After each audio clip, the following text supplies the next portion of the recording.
What I think would be an interesting topic tonight, should Donald Trump have been impeached? We all know what happened. He was impeached.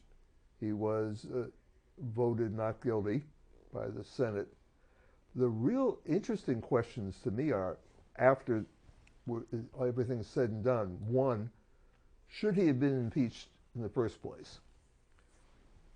Because of one of two things. One, either he didn't do anything all that bad, or two, are things worse now that he was impeached and voted not guilty? And obviously everybody's going to have their own opinions, so I'll open it up. Well, I think that he should have been impeached. Everyone knew that he was going to be found not guilty.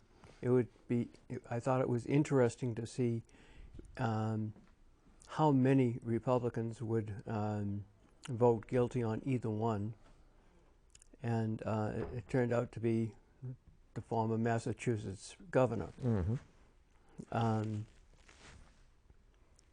But, you know, as a complete partisan, which I am, it puts a bullseye on the Republican senators who need to be eliminated, because from my point of view, he was guilty as sin, and it wasn't his first sin, and it won't be his last.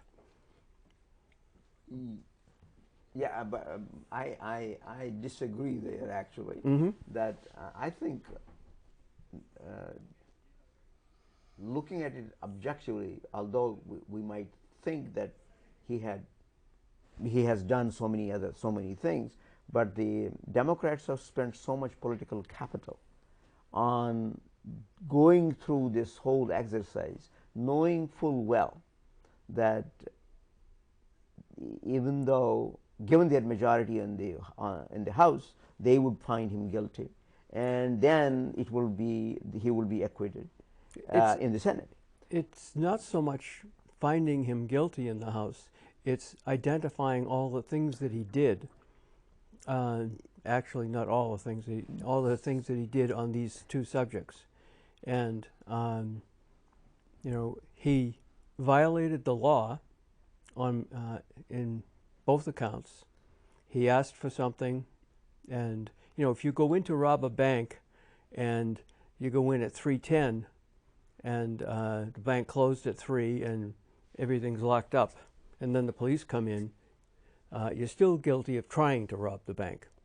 But then the question is, did you go to rob the bank, or did you send one of your cronies to do that, and you sat back in the in your luxury hotel, and that's it? How do you connect the robber? I mean, just wait a minute. Trump was the one on the telephone that said, "Go do this." Trump was the one that said, "Go do this." He is the one that's guilty. I don't know whether they have that direct telephone conversation. That's what worries me. He published it. It's published. And he said, this is what I said, and it was perfect. It perfectly described a quid pro quo. Yeah, but that's when you talk to the press, he has said so many things to the press. Mm-hmm. There's nothing written with a signature from Donald Trump. Although you can say he has, I also heard him speak to the press and say, "I wish China would investigate," which is also illegal. Yeah, which is also illegal on the face of it. But then, how do you connect it in a court of law that it is actually what his intentions were? That's the problem. It wasn't a court of law. Yeah, but still, to answer your question, it didn't happen in a vacuum. No, it didn't happen in a vacuum. There were things happening for 3 to 4 months prior to that, which set a situation where what he said in context was absolutely very, very clear. Mm-hmm. He had Rudy Giuliani out negotiating with people. He had Len Parnas out negotiating with people. They had gotten Zelensky to agree to go on 60 Minutes. He was booked for the next I weekend. thought it was CNN. I thought it was 60 Minutes. Well, whatever. He was on a national American network going to announce in his investigation. How do we know he's going to announce the investigation? Because Parnas and Giuliani had written his statement. There was back and forth on what was going to be said. So, given the context, I want you to do me a favor, though, had a very specific meaning. Well, that's where I get lost. Okay. Because when you begin to interpret that, that's what comes down to. It had a specific meaning. Right. But he can always say, "Well, I didn't mean that." How are you going to argue against it? By the way, my daughter does a whole bunch of documentaries on serial killers. A guy can say all kinds of things and say, well, I didn't mean that, but when you go back and find out the various things he did with other pieces of proof, then you know exactly what he did mean. Yes, so, there are direct lines connecting the guy. Here, I don't see there's a direct line, beeline to Trump. Okay, Trump, the cutoff point is Giuliani. Giuliani is running around the world saying, I'm the personal lawyer the and I cutoff speak point for him. is the telephone call and the transcript from the telephone call. He says he said these things on the telephone call. That's the thing. But he keeps on saying there is no quid pro quo. That's except do me a favor. Yes, do us a favor. Do us a favor. Do us a favor. I mean, that is where it does not really gel in my head. That's my problem. But that's what I'm wondering. This is what I was going to add also. That given that there is nothing directly connected, I understand there are all kinds of things going on. But in my mind, did the Democrats really spend their political capital on something which they knew was a lost cause? Well, they could have spent that capital on getting all these 25 candidates together, locking them in a room and say, well, why don't you people fight inside the room and get us 2 people out? Well, I think it's a matter of that's naive. Both. I know that, but that's I mean this is what I'm seeing right now. Well, I'm sorry. Go ahead. No, it's a matter of both the Democratic and Republican, and in general the country right now not getting and being and listening to each other and getting along with each other. I think that bringing up to impeach the president, people knew from the beginning that he would not be impeached. No, he was impeached. He was impeached, but he was not found guilty. Mm-hmm. He would not be found guilty, because even though the House of Representatives, who is Democrats control, found him guilty, you went to the Senate and the Senate said no. And then that's the end of that particular issue. He was not impeached. They said they basically acknowledged that it happened, but it was not worthy of throwing him out of office. Some said that. Some said it didn't happen. I mean, you know. Some said. Some people say there is no sun. Right. Yeah. You that's know. what. If you're talking about fundamental intelligence, then you know, given all the facts, you can't say it didn't happen.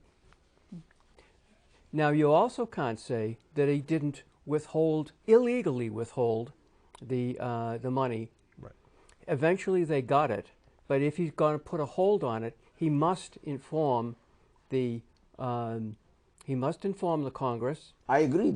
He must inform the Congress, and he must tell them why. Yes. Right. And he went to great lengths to cover it up. which shows that he knew it was wrong. I think the Democrats, and I do not understand why they never said this. Yeah, I mean, this is important. That was an When important the point. Republicans said there was no underlying crime, how can there be a cover-up if there was no crime? Which, by the way, is not true, because Right. Clinton was impeached for covering up a non-crime. There was a crime, the one you pointed out. In 1971, Congress, to avoid having a president running around holding back money that Congress had appropriated, because Nixon was doing this, said, if you don't deliver the money that we said you should deliver, you have to tell us, and you have to tell us why, as you pointed out. He did not do that. That is a crime. That is an abuse of power. But the Democrats never yes, pointed that out and beat on a That stick. that is what I'm saying too. Yeah. I want to jump in here with the aspect that I believe, right, I think, first off, I don't think they should have tried to impeach him. Secondly, that right from the time before the election even took place, and shortly thereafter, the Democrats were talking about impeaching him right from the get-go. So they had in my mind, they had a target on him right from the beginning. They were going to look for and try to find whatever they could. And so I think they took whatever opportunities they had to try to do something. And I believe Nancy Pelosi said that she wouldn't pursue it if it wasn't bipartisan.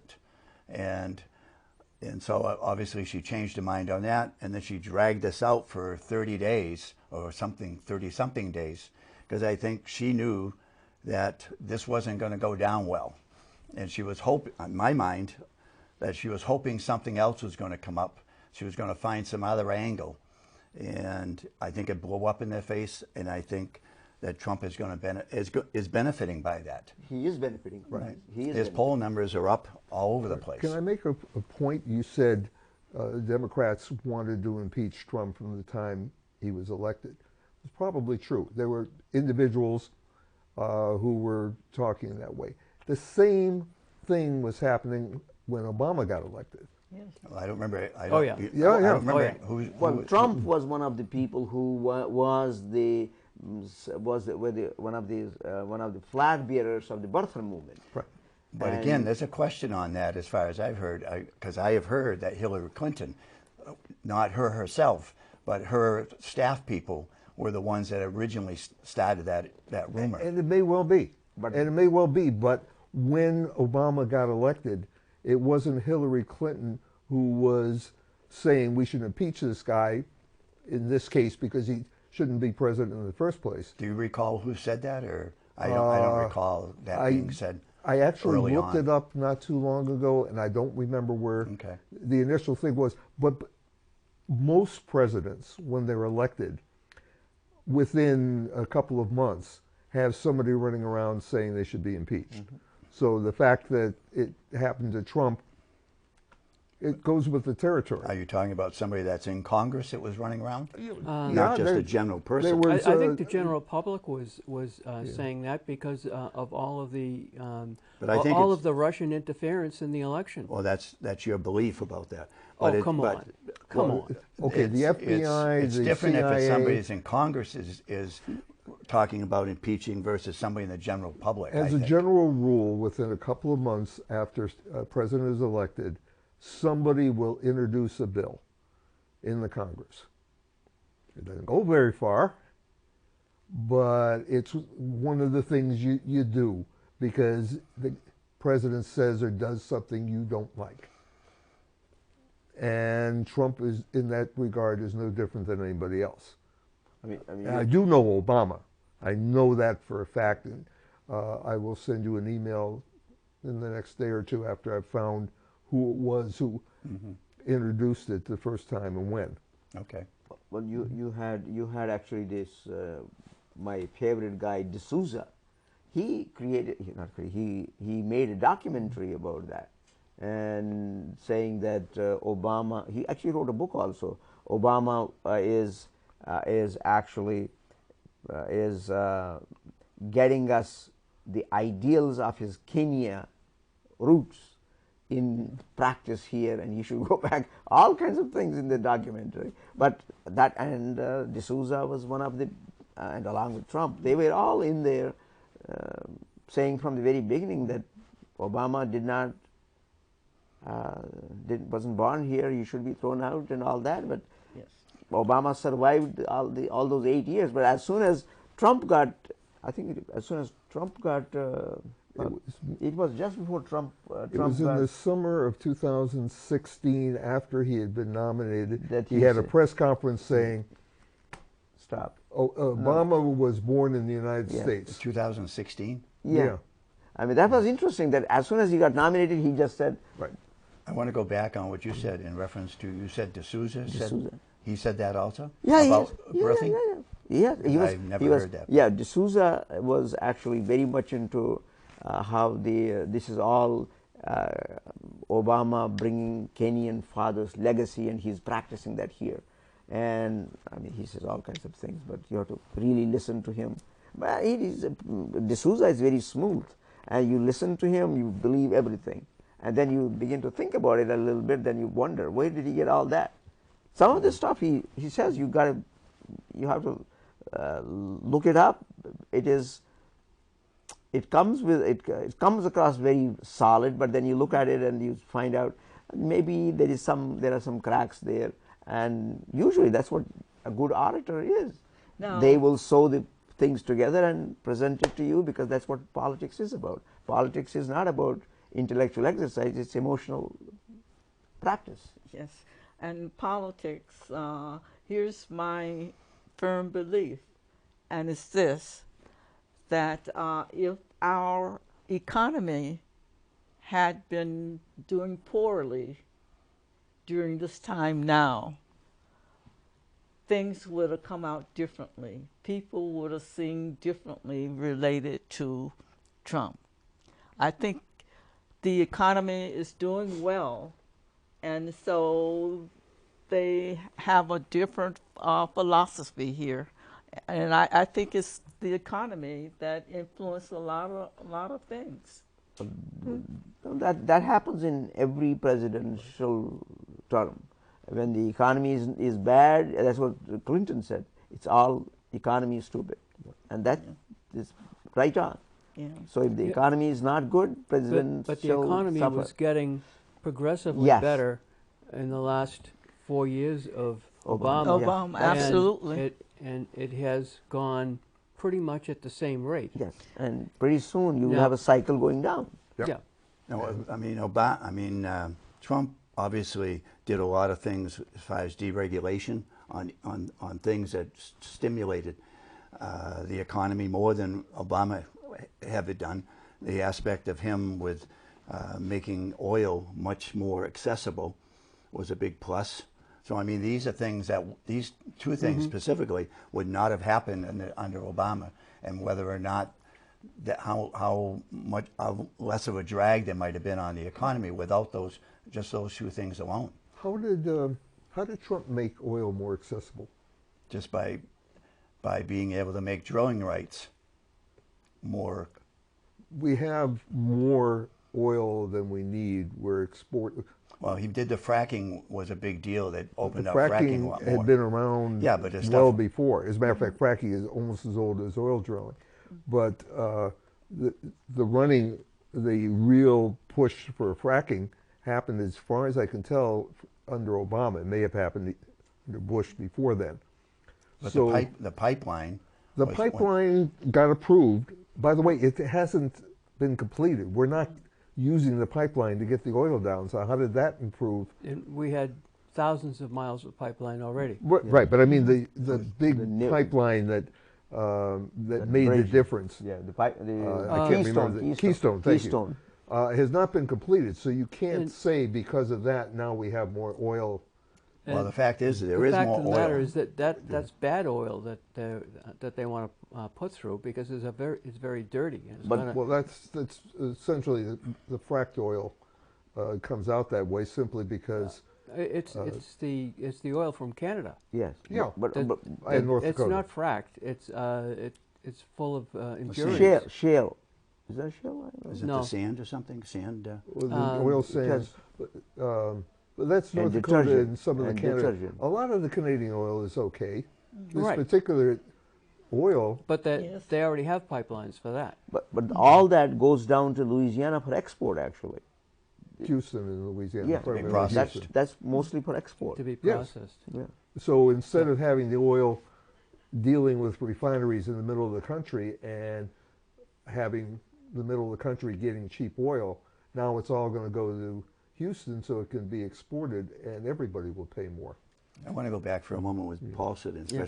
because I don't want to be misinterpreted. I wasn't trying to say that the Russians may not have had any involvement, but it wasn't all just the Russians. I believe Ukraine, in fact, had some play in this also. But that was all occurring during Obama's administration. What could have been done to possibly cut that off was when Obama was president. Is it known that it was occurring over Obama's administration? Oh yeah. Yeah, the hacking of the Democrats and the attempted hacking. By the way, the one place that was never hacked was Hillary's emails. That was never hacked. So the thing that they were angry about, that she was putting the country at risk because of potential classified things, that server was never hacked. As far as Ukraine, yes, there was Ukraine.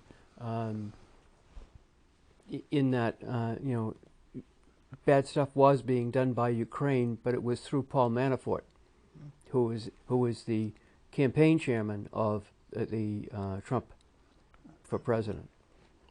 That's where Ukraine comes in, Well, there's another factor. and also what the general that got Flynn. Flynn. Yeah.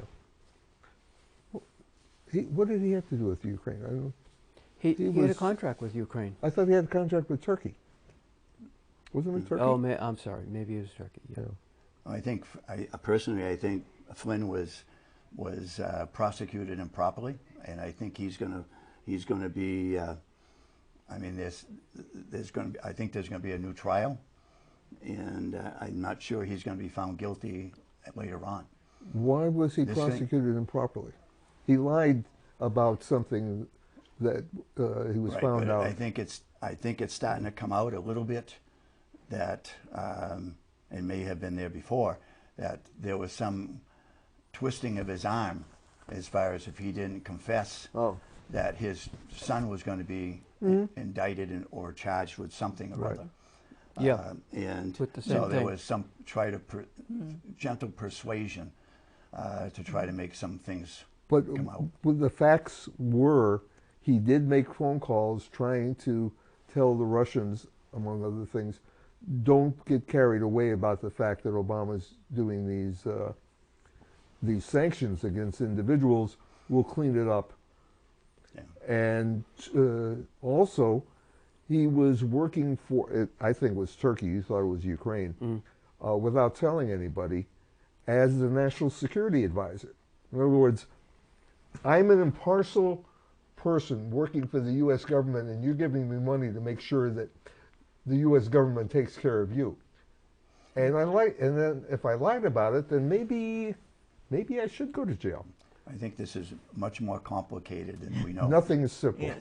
Nothing is And I simple. don't think all the facts are out there on much of these things. And Manafort, there's a whole bunch of things that we can get into. One of the things I wanted to talk about a little bit more, we talked about a bit, was now that he's been acquitted, is there any break whatsoever on Trump? I was just reading an article which I showed you guys. Trump has announced to the state of New York that they can't be part of the Trusted Traveler program because they keep indicting him or investigating his charities, his campaign, his businesses, etc. And if they stop doing that, then New Yorkers can now be part of the Trusted program. Doesn't that sound like extortion? Doesn't that sound an awful lot like what happened with Ukraine? Is that what that article specifically said that? Yes. I didn't read he the announced article. it. He said it out loud, which is, oddly enough, one of the keys to Trump. If he says a bad thing out loud, then, you know, there's no crime there because he said it. Are you not reading something into what he said? But I thought It's hard to just asking. work the way around. We have the thing in the other room. But I thought the whole whole problem was that New York was not sharing the DMV data with the feds.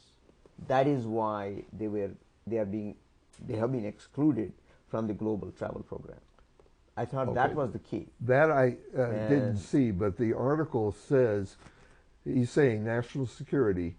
And Yeah, this is national security. This is what Okay, I but- found out. I mean, not found Yeah, out. I This is what- saw in the 6 o'clock, I think it was the 6 o'clock news tonight, that I'm not sure what this fellow's position was. He had something to do with Border Patrol up in Canada. And he was saying, they were implying that when somebody comes to cross the border, right now, it comes up all blank on the information as far as any information on the plate, information about the person. Because they're not sharing the DMV. And they're not sharing anything. That is and the that's problem. not acceptable. And to a certain extent, I would tend to agree with you that although there may be something more going on, as a general rule, that's the kind of thing you have to do. But if the question is this person a citizen, even though they have a driver's, or they're driving a car, let's put it that way, they're driving a car because the license plate is what you're talking about, then yeah, the license plate information should be available, and I'm surprised it's not. But that's what Cuomo has actually. He's going to have a meeting with Trump to Today or tomorrow. Yeah, today or tomorrow to provide that that incentive that we will give you the DMV data and let us go back into the global program. Okay, and if in fact they don't get back into the global program, or Trump comes That's up a with different something problem. else, That's a different because of all the state issues, including the state getting a hold of his tax returns, then maybe we have a quid pro quo and an extortion, and this one's out in the open. I mean, hey, I am the state. Louis XIV said that, and he managed to bankrupt the richest country in Europe. And it appears that Trump believes it. No, but still, I don't think he has. He may have said that, but that's what again the connection. The way the connection is set up is between DMV and the feds and ICE. And if that is not fulfilled, no global program. But he can then say anything to the press that has no value, according to him. So we want a president. This is that's what the we want problem. out of the president. He babbles Yes. as much as he wants, and later he gets to pick that word and that word and that word, and that counts, and all the rest of it. Meanwhile, you're trying to figure out what the heck you're supposed to do, because what he says has an impact. But that's what you got to go and talk to him about it. I've been trying. Oh, Somehow or another, he's not interested in talking to me. Well, that's the problem then. But at the same time, if you believe what Attorney General said in the interview, I only heard a few words. Then even the Attorney General doesn't like what is happening on the tweets and stuff. But again, as Paul said, do I believe him? That's a different issue. This is what he said. One of the things I think is more significant is his senior staff is resigning publicly over it. If they were doing it privately and he could replace him with his loyalists, that's one thing. But they're doing it publicly. Who's your senior staff retain? All the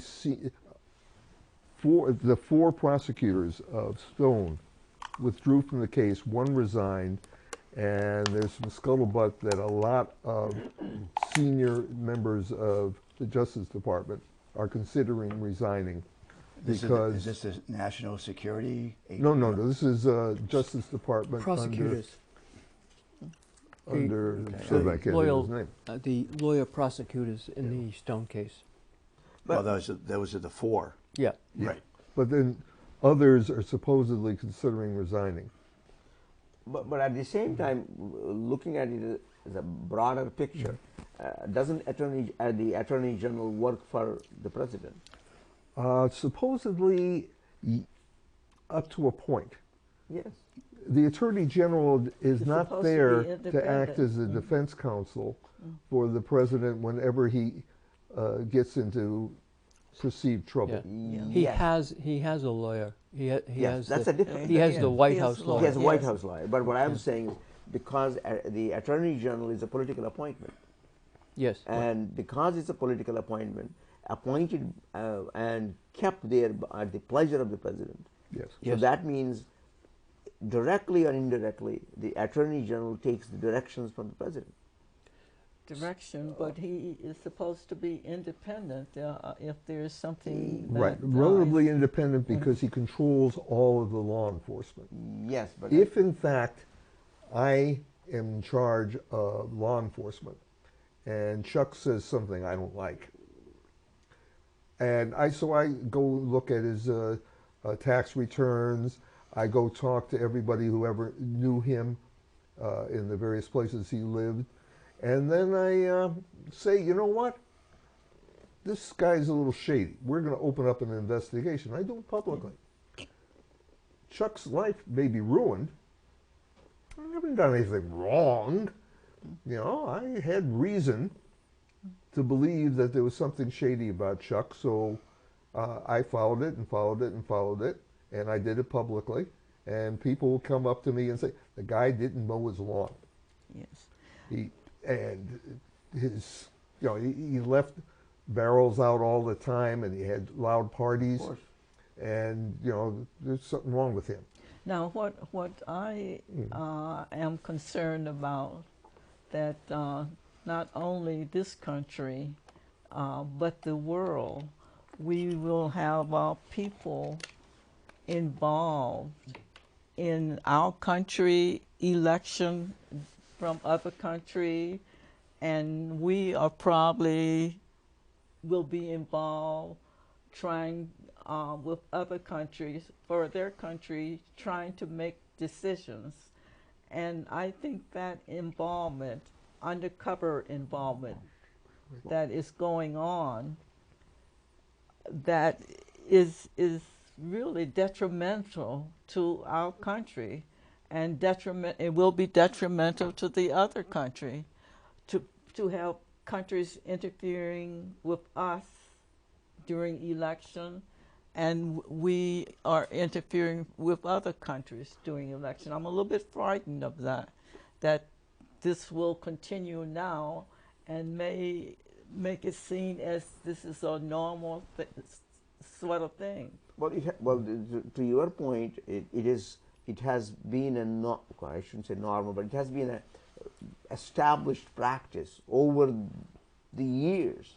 The United States interferes in the elections of every other country, not only elections, of other ways, interferes in every other country in the world, and make sure that the person who is in the power is the person. Overtly, did we know that our country was interfering? I'm not sure it was necessarily every country, but many countries. Many countries, Okay. many countries. Right. But see, those are the countries we know right now. But there are all over the world. You see, you go anywhere, they will tell you, well, this must be the CIA plot. And why do they say that? Because they know. I mean, I will tell you one example.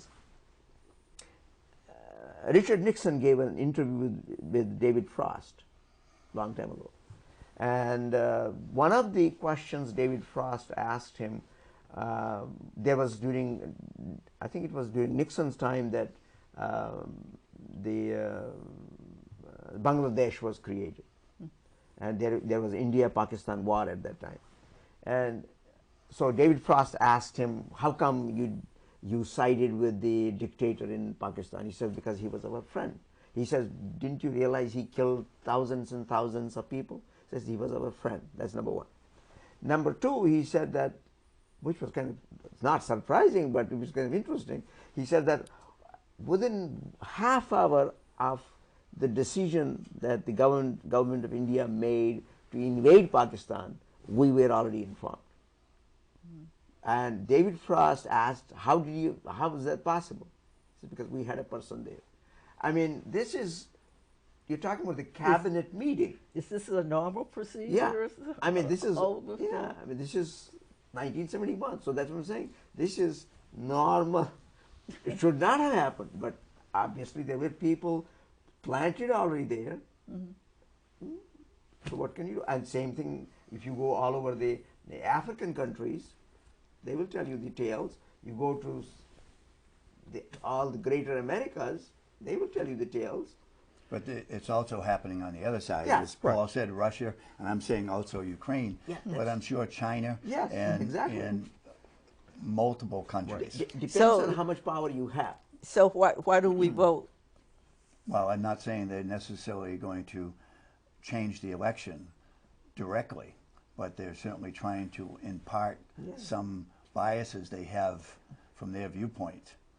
I mean, maybe it's as simple in my mind that if you might be thinking in terms of, if I want to try to influence on who you're going to vote for, I'm going to try to persuade you in some way to do something on voting. So, but you're still the one that's going to make the decision.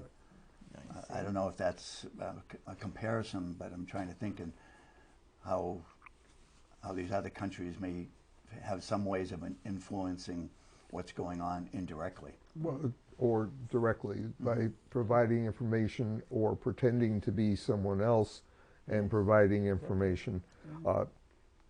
You were talking about Ukraine having some involvement in the election, and I'm sure it's conceivable, but the person who's pushing that Ukraine has an involvement is Putin, and he has a very, very direct interest in blaming Ukraine for everything that, according to our intelligence services, Russia did.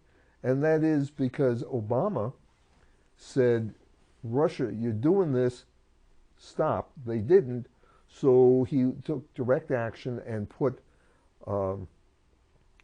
sanctions on individuals, key individuals in the Russian hierarchy. And what are those sanctions? They're financial. They can't come to the United States. They can't deal in the United States, et cetera, et cetera. If Putin can get the American public, or at least a portion of it, convinced that he didn't do anything, he'll get the sanctions relieved. And so life is a whole bunch better. So he has a reason for getting Ukraine to be blamed for it. Why would Putin not want Zelensky to have a White House meeting? Because if he has a White House meeting, it looks like Zelensky has the support of the United States, which strengthens his negotiating stance when he and Putin sit down to figure out what they're going to do about the Russian separatists in mainstream Ukraine. Holding back military aid is even better, because if you have missiles that can knock out tanks, etc., some of the key things that Russia has over Ukraine are no longer as valuable. And so if you can eliminate that, then the Russians have a lot more freedom of movement. And so it's a win-win for Trump. He helps his friend Putin, who demonstrably is a friend, personal if not That's political. your opinion. Well, he's Opinion. said it himself Well, over and over and over Well, again. I think you may be taking the use of the word friend too literally. Anyway, it's Okay, my, I don't know if they had dinner and swap wives. I'm not sure if it goes that far. But he has said multiple times in key places and demonstrably has said Putin is a good guy, I believe him. So he can help Putin out. This is, forget the fact that Putin may have made Trump president. Let's forget that for the moment. Ongoing, he's made a big difference. So anything that Trump can do to get rid, to get rid of the sanctions that keep Exxon from executing a deal that they made about 4 years ago or no, it was about 5 or 6, to develop Russian oil fields. They can't do it because of the sanctions there. Putin would be way ahead of the game if we could put it all on Ukraine. I did nothing. It was all them. Well, what is interesting there is that given the way Putin works in his country, people like him. People like him very much. There is some opposition, but mostly it is kind of here and there. But most of the people say he is doing a wonderful job. He is what I heard from some people, it was on the news actually, that he's making Russia great again. And I thought that was interesting that they have the similar thinking, that he is making sure that the pride of the Russian pride is back again, and not only nationally but internationally. So he's doing something right for his people, and he wants to stay there forever as their president or whatever he wants to be. He wants to change the constitution. Which China, by the way, did. Well, yes. Question. Is Trump more emboldened now than he was a month ago? Is he more likely to do things that are questionable, like the New York State situation, than he was a while ago? Are we likely to see kids in cages again? We're going to put. Are they not in cages now? That's the point. Yeah, I have to they object sure to are. the use of saying in cages. That was started under the Obama administration, number one. Not in cages, it wasn't. They were these same types of pens, whatever you want to call it. I don't know if you want to call it. I mean, they're not Pens? actually cages of an individual cage to put one person in or two people in. The barriers of separation. They call them walls and bedrooms, I thought. But the cages that we saw that were reported by a variety of groups of people were the kinds of things that you put dogs in. I'm not willing to accept that extent to that. Okay. I'll have to Why have to then? see. Why then was the Trump administration refusing to allow not only the press, but members of Congress to go in and see them? If there was nothing to see here, wouldn't you solve a whole bunch of problems by showing, hey, this is what's going on? They aren't playing ping pong, and each person has a 4-bedroom apartment. But because, in my mind, I'm just trying to think in terms of the fact that, no, they're not going to be a 4-bedroom apartment. But the fact that may not be what you want the public, the general public, to see, because it's not ideal. Because the numbers of people that were coming across the border was more than they had facilities to handle them. Right. And so they had to be more crowded facilities than they want to be seen at this time. They were doing in my mind, they were doing the best they could under the circumstances. Let's accept that for the moment, and then I ask you a question. They have people more than come up. They have to have some facilities, and so they throw people in, and they're not ideal. And then the word gets out they don't have soap. And so people come to the facility and hand the guards soap, and the guards won't accept it because they don't want the kids to have soap. Well, again, I'm not willing to accept those statements. I'd like to see the proof of that in writing or some video clip that somebody legitimately, specifically is showing that as a regular happenstance. Okay. I'm not saying it may not have happened, but I don't believe it happened on a regular basis. I don't know if it happened on a regular basis. It happened in one place. It was on the news. Whether I can find Mulvaney saying it, I don't know. But based on all the information that we're able to get, it happened.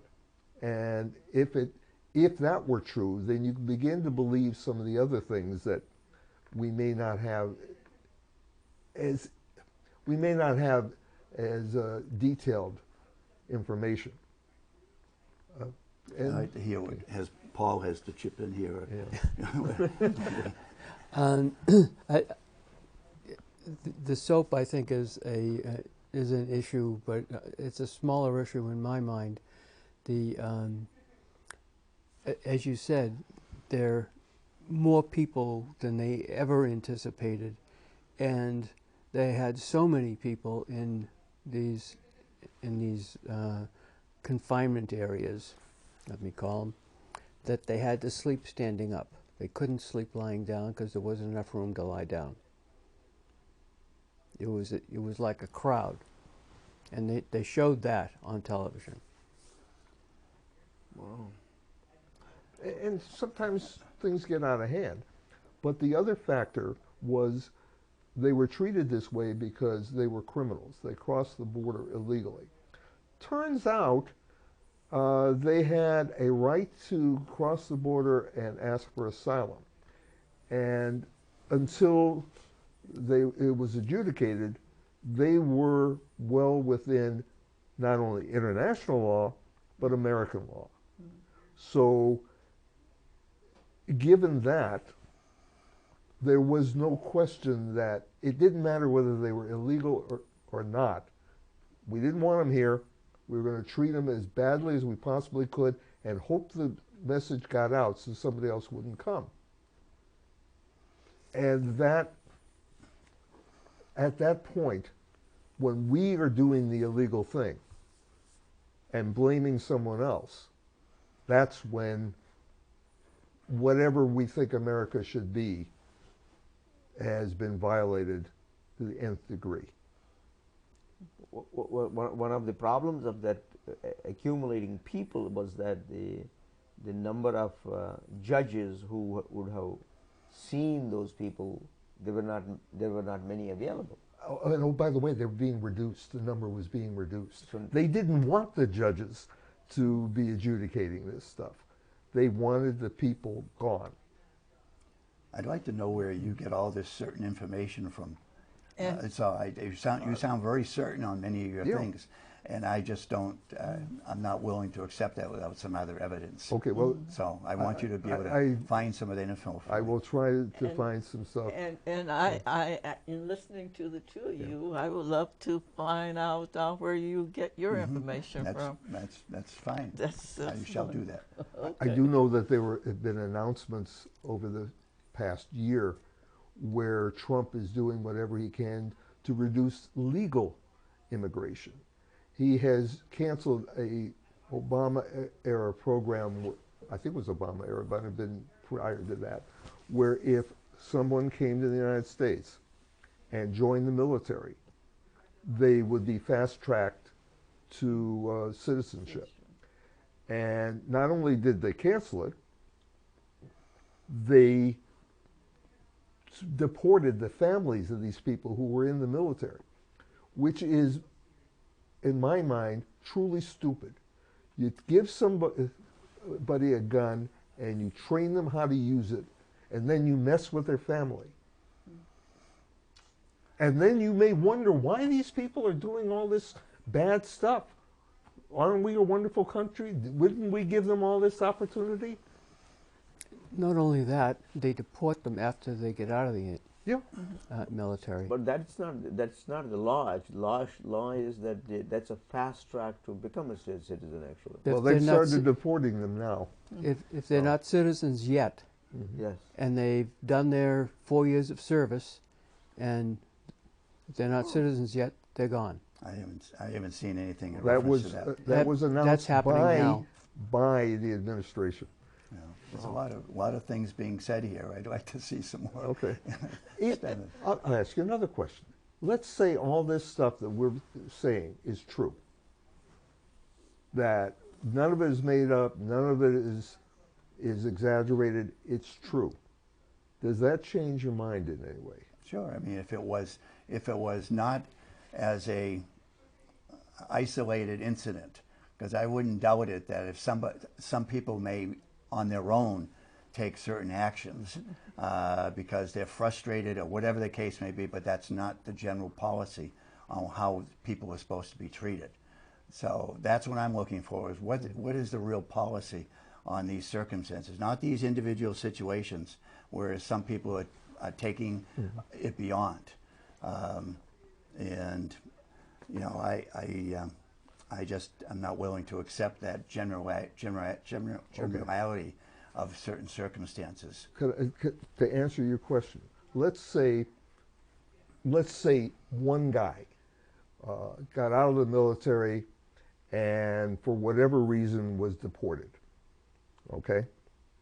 And let's say it happened. Well, it makes a difference of whatever that reason was. Okay, let me take it a step further, which is what makes the difference. The guy was deported. The administration did not say, oops, that was a mistake. Whether they could get him back or not is a different question. Oops, that was a mistake, or that guy was a special case because he did X, Y, and Z. Does that not indicate that they were happy with, even if it was a rogue guy, they were happy with it, it worked.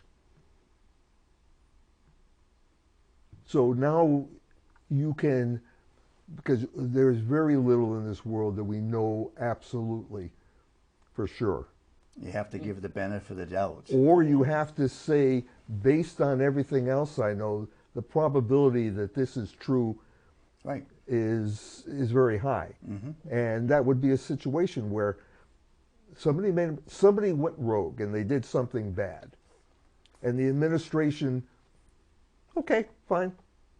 Nobody died here, and the next guy we'll let go the same way, and we'll send somebody else's parents away, et cetera, et cetera. Now you begin to say, whether it was announced, written in stone, that's the attitude. That's the policy. I'd have to see Okay, evidence that was happening. We'll exchange some emails. Okay. But that means that if there's a change in policy, it would be written somewhere then. Not necessarily. Or not necessarily. If the boss when I was working and the boss came into my office and said, I want you to do this, rarely was it written down. That's an office situation. Yeah, Well, actually, that's true. Yeah. There you have it. That's true. I was charged with doing a thing, Yeah. Okay. and it was based on what I was told. Yeah.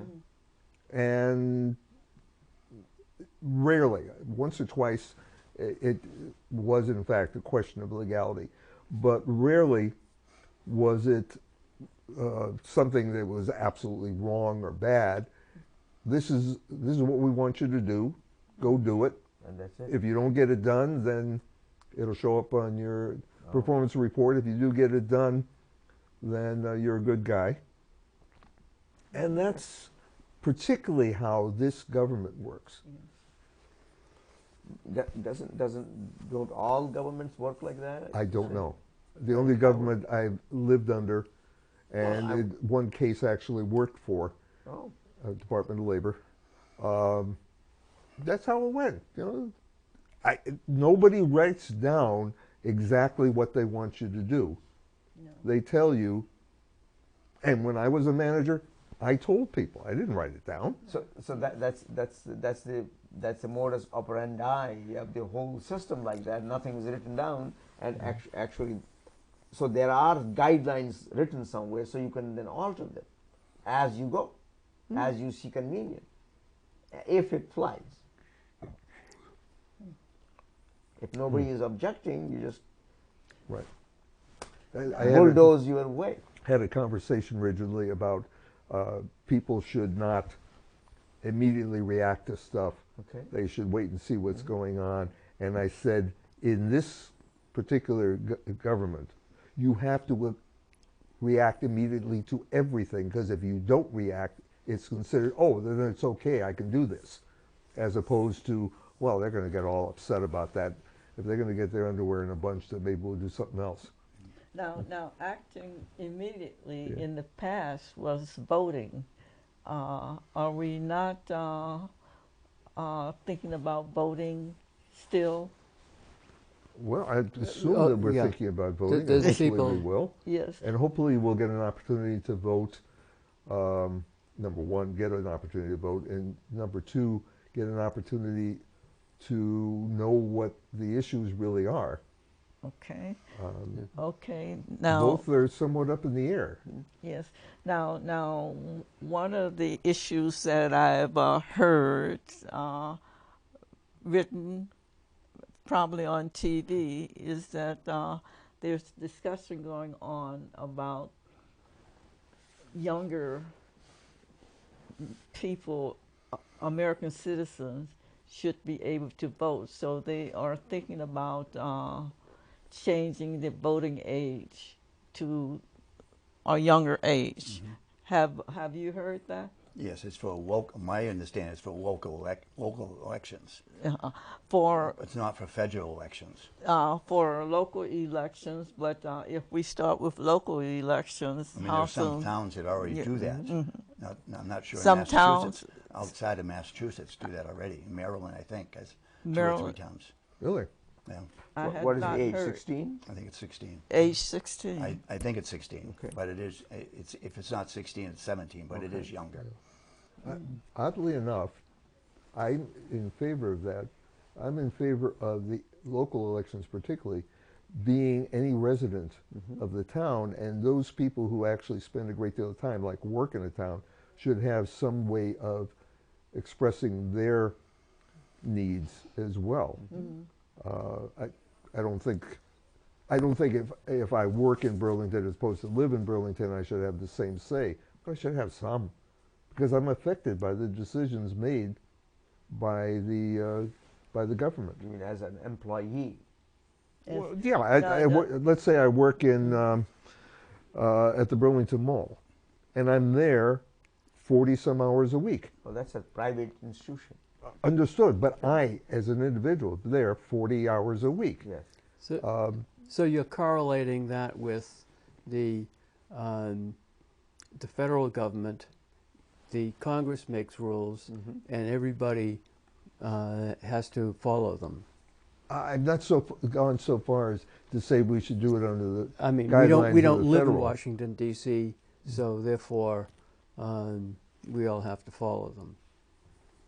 But, Okay, I lost you somewhere. but the people who create the laws, they live in Washington or they live in Baltimore, they individually follow the local laws and Yes. regulations. Yes. They don't follow the laws what they create for federal things. Well, I mean, Washington D.C. is a correct. city. It's a You got elected yeah. a mayor. No. The people, Congress, Uh-huh. the senators and the congressmen and the president make laws Right. that apply to the entire country. Yes. Right. Yes. We don't have any say whatsoever what they do. We kind of vote for for one individual or two individuals, but that's the extent that we have. So That's what a representative democracy is all about. If you Yes. wanted to have a town meeting, so even a town meeting is a representative Even democracy. that is a Yes. representative democracy. That's a different form of government. They decided that I don't remember the term for everybody votes on everything, would not work for a country which at the time of its formation was 1,000 miles long. yeah. I'm against lowering it any further because The age, you mean? the age, because I think 18-year-olds, many 18-year-olds are capable of understanding the issues, but not that many. And we get down to 17 or 16, 13, 10, 5, you know. I think 5 years is a good age. Well, I you know, the 18 came from the draft, yes. and that was the logic of Yeah. the If you're 18-year-old old enough voting. to fight, then you should Yeah. be able to vote. We don't have a draft anymore. and B, You probably have to be 18 to join the service. have to be 17, because I was going to join the NROTC when I was out of high school, and I was too young. But wouldn't let me put up my hand. But I heard that some people joined the army during Vietnam. Before that,